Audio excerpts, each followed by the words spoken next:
Oh, do you ever notice that when you're talking to your partner and they're not listening, how you feel? I get so frustrated, don't you? Yes. Yeah. So we have been married since 1970, and we're still working on really listening deeply, like holding the space, spreading out our listening so it has a more generous kind of feel to it. Who So are we?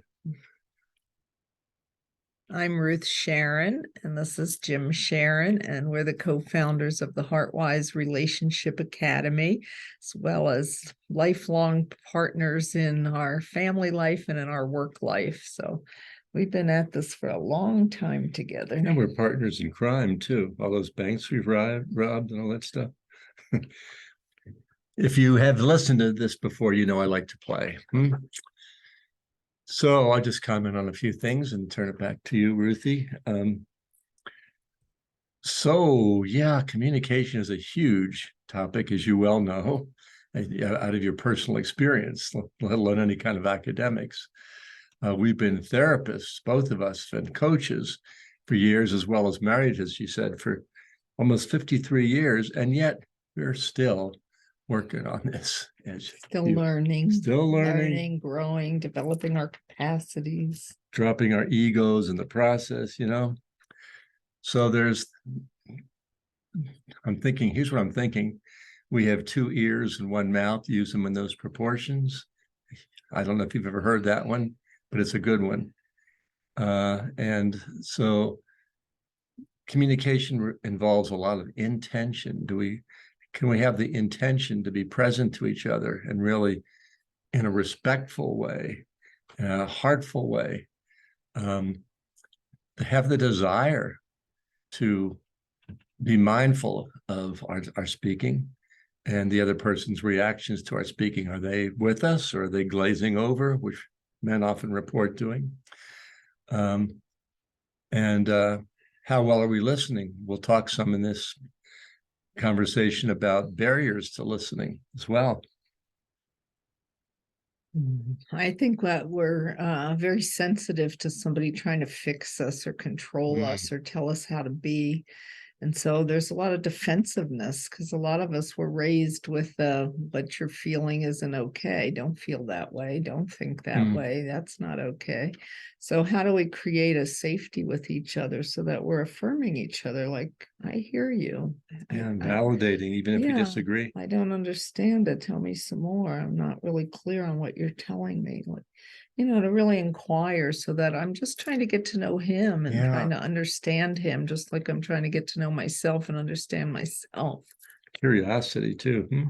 I think is some of what you're pointing to, being curious about the other person in deeper ways. Yeah, well, healing that sense of estrangement that we've been raised with. I don't know about you, but our time when we grew up, we weren't really given permission to be ourselves. There was a mold we were supposed to fit in. There were a lot of rules of how we should be. And if we're not that way, we're wrong. There's just hopefully it's an evolving landscape here where we can accept the other person, accept ourselves as we are. That's a big growth in our human development. And that's what we're calling heart wisdom, to really listen to the other person from my heart, listening to his heart. Yes. And some of these I mentioned before, awareness. So to be aware, am I over talking? Am I monopolizing, dominating? Am I interrupting? A common form of interrupting, which is so off-putting to people, I'll speak in general here for a minute, is I lost my train of thought, but it'll be right back. Yeah, is one-upping. She tells me an experience, and I go and say, "Oh, well, I did that one time, or I'm doing that now," and taking it away from her. Or having a quick judgment. And instead, what would be helpful, do you think? Yeah, just really listening, creating the space, to hear you fully. That's something I've been guilty of. I haven't necessarily one up like I'm saying, but I will cut her off before she's finished completing a thought. or completing a whole expression. Well, so that's the thing you're talking about monopolizing. To me, it's like if I have something I want to share, I don't know how long it's going to take. I could just ask you to hang in here with me and please listen and let me go to all the way to the end of this. And then Part of the respectfulness and patience. yeah. Yeah, it's taking time for each other, taking time to be with each other. It's also important to do some of that unpacking internally too, so I know what it is that I'm trying to tell you and bring it to you in a little bit more processed or digested way, as well as some of the raw times where I'm just venting. Yeah. There's times for colorful communication or venting, like you said, and asking the other person to please allow for that. And there's other times when we just have logistical, utilitarian things, practical things we need to discuss. That's a whole different kind of communication.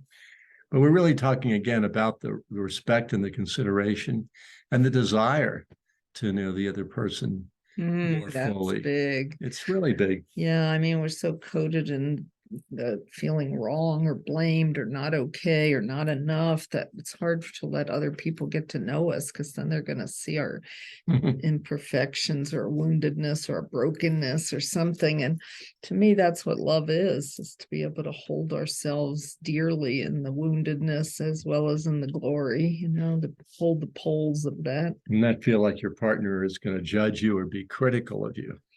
Even though they have been. Yeah. So that's kind of making agreements then, right? Let's work on cleaning up our language so we're not talking in terms of judgments or you're right and I'm wrong or I'm wrong. I mean, we can respectfully disagree sometimes. I'm not talking about that. I'm saying that in order for us to really listen to each other, and really listen to what the underground of it is. Like, what am I really saying to you? And if I'm not clear, I can ask you to clarify or say some more. Right. Yeah. So just unpacking that, because there's so much shame. We don't want people to see us in that ugliness. So you're emphasizing that. If you're hanging out with me and I'm telling you where I'm hurting and you're still here, that's a beautiful moment, Yeah. You really feel seen and supported.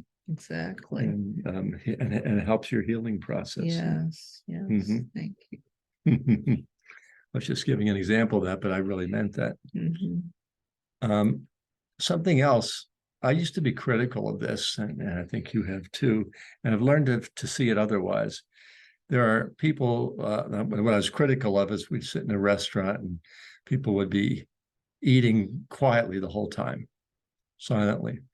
Some folks really get a lot of compatico through silence. They feel a deep connection sometimes in silence, and they like to eat quietly. And there can be a communication that's happening non-verbally, or just an understanding that's happening through that silence. Silence we've learned to be a beautiful thing, like the retreats we've done. Yeah, it's a language of its own to be in silence. Yeah. We were just at an online conference and we did a breakout room where we didn't even speak to each other. We just felt the presence of each other. There were about 10 people in the room and we just looked at each other and we didn't speak. It was a beautiful experience. And then time was up and we left the room.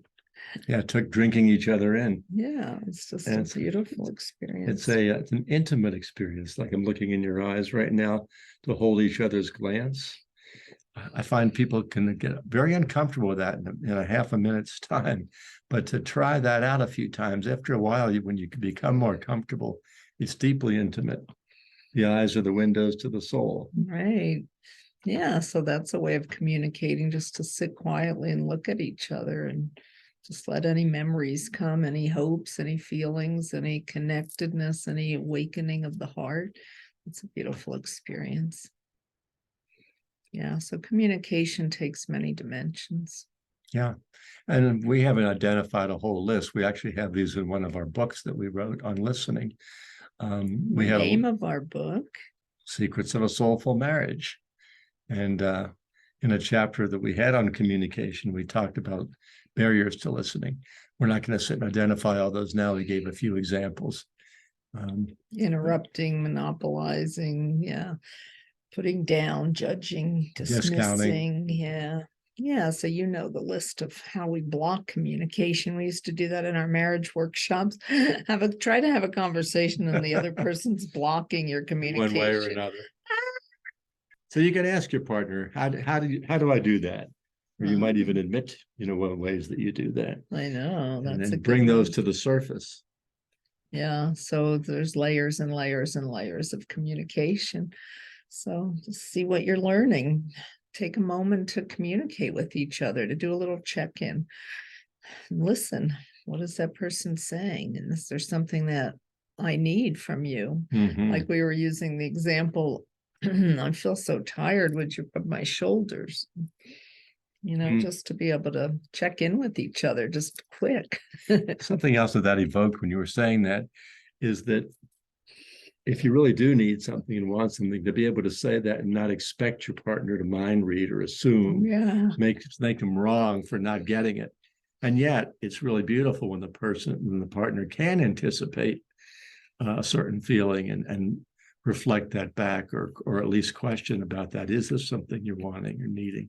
That shows a depth of listening and connecting non-verbally as well as verbally. Yeah. So practice. What's one thing you can start with? How can you increase your listening? Turn down the volume on the judgments and the right wrong frame. Just open your heart and listen. Here's my beloved Be curious. Speaking to me. Who is this person? What more can I learn about them? Yeah, because we're different all the time. No day is the same, All right. We'll have fun communicating, and we're Jim and say just one more thing. Okay. We're still discovering stuff about each other after being married nearly 53 years. We're still discovering stuff, and it's fun when we do.